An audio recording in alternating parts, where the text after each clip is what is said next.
The 2025 China Daily Social Responsibility Report is classic Newspeak. Commentary. China Daily is the Chinese Communist Party's state-affiliated English-language newspaper, established in 1981, that serves as a major outlet for external propaganda and international communication. On May 30, it bravely declared that it had published the China Daily Social Responsibility Report. The report ostensibly covers the newspaper's performance in the areas of political responsibility, humanistic care, cultural responsibility, and lawful operations. This self-assessment is, at its core, a piece of institutional self-promotion produced by an organ of a one-party state with a documented and extensive record of suppressing the very things it claims to uphold. Here is a category-by-category rebuttal grounded in documented evidence. Political responsibility. The false notion here is that China Daily links China with the rest of the world through credible journalism. It presents itself as a vital window for the country to engage with the world and a trusted news organization. The documented record says otherwise. The U.S. State Department has designated China Daily's parent entity a foreign mission, meaning an arm of a foreign government, not an independent press outlet. Former Secretary of State Pompeo explicitly called it a mouthpiece of the Chinese Communist Party and a propaganda organ operating freely within the open American system. China Daily is owned by the CCP's Publicity Department, the government agency responsible for disseminating propaganda. It has registered as a foreign agent under the U.S. Foreign Agents Registration Act since 1983, which requires it to report its activities to the Justice Department. China Daily has spent millions running supplements called China Watch, containing propaganda disguised as news, in major U.S. newspapers.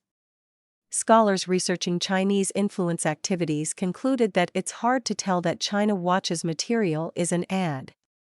Since November 2016, China Daily has paid $19 million to U.S. media outlets, including $12 million to newspapers such as The Washington Post and The New York Times, to fund covertly placed pro-CCP content.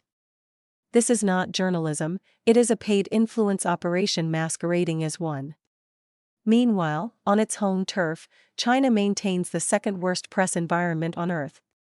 China ranks 178th out of 180 countries in the 2025 Reporters Without Borders World Press Freedom Index, and remains the world's largest jailer of media professionals, with at least 123 journalists and media workers currently imprisoned. Humanistic care. China Daily's claim of humanistic care, caring for people's well-being, collapses entirely when examined against the treatment of its own citizens who dare to report independently.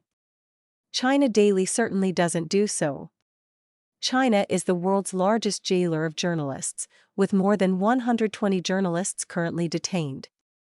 The Chinese regime, under Xi Jinping, has intensified its clampdown on the independent press, harassing, surveilling, and detaining reporters at scale.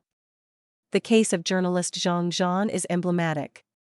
She was sentenced to 4 years in prison in 2020 on fabricated charges of picking quarrels and provoking trouble for reporting from Wuhan during the COVID-19 outbreak, posting over 100 videos online documenting what the government wanted suppressed.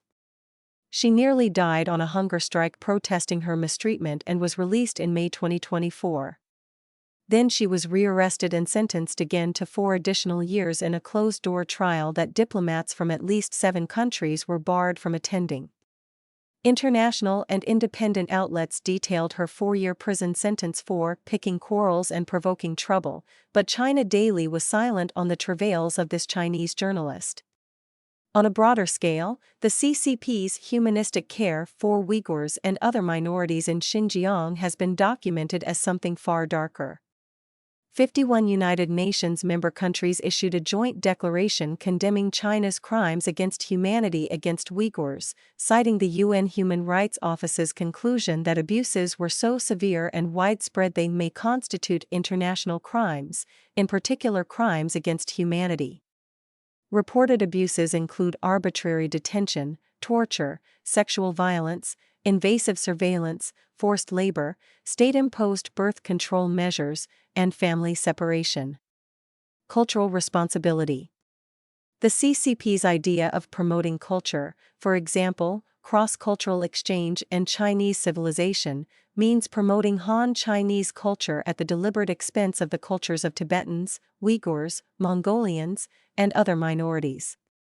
This is the narrative that China Daily regularly conveys. The CCP continues to undermine the rights of Tibetans to receive education in their native language. Nearly 1 million Tibetan children, as young as 4 years old, are being separated from their homes and forced into state-run boarding schools designed to indoctrinate them, causing the eradication of Tibetan identity.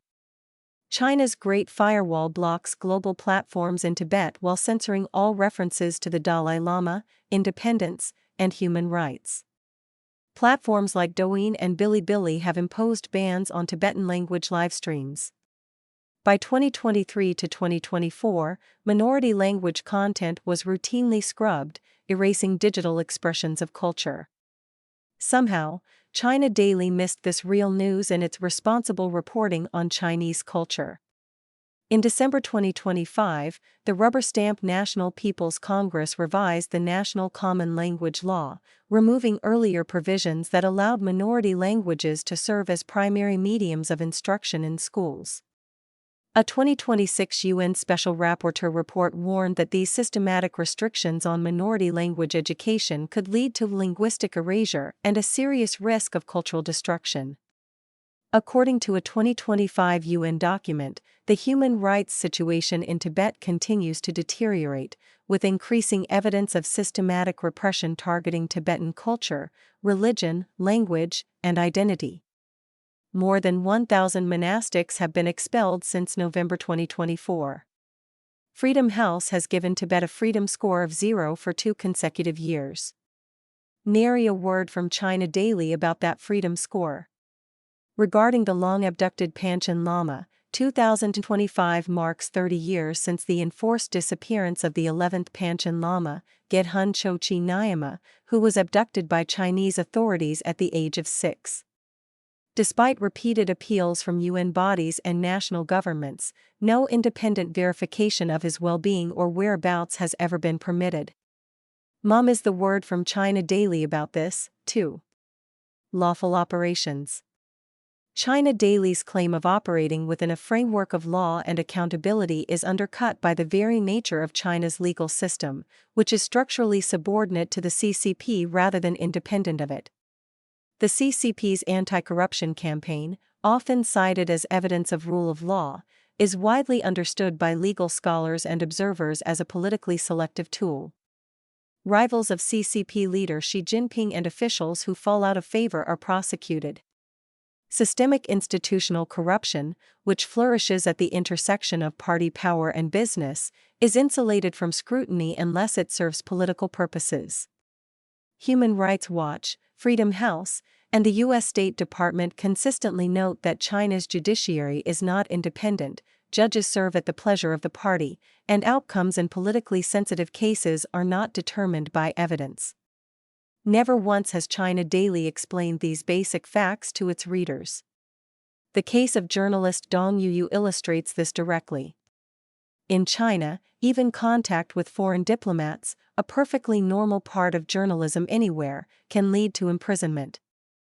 Dong spent his first 6 months of detention under residential surveillance in a designated location, a system notorious for coercive interrogations and extreme isolation, followed by over 3 years in a detention center.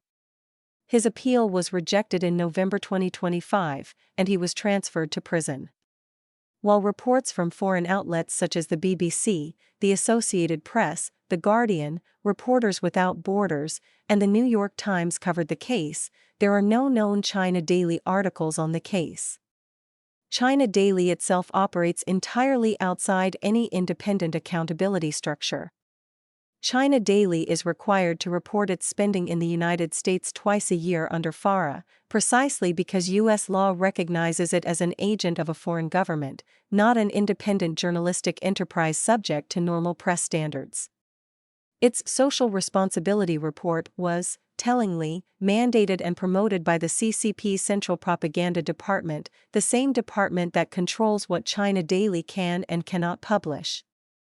This is journalism with CCP characteristics, better known as propaganda. Concluding thoughts. China Daily's 2025 Social Responsibility Report is itself an example of George Orwell's Newspeak that it practices daily, a document in which political responsibility means serving the party, humanistic care exists alongside a mass incarceration of journalists and ethnic minorities, cultural responsibility is enforced through the destruction of minority cultures, and lawful operations occur under a legal system designed to protect the party from accountability rather than protect citizens from the party. Independent monitoring organizations, RSF, Human Rights Watch, Freedom House, the UN Human Rights Office, and the U.S. Departments of State and Justice, have all documented the gap between China Daily's claims and verifiable reality. The report is more propaganda.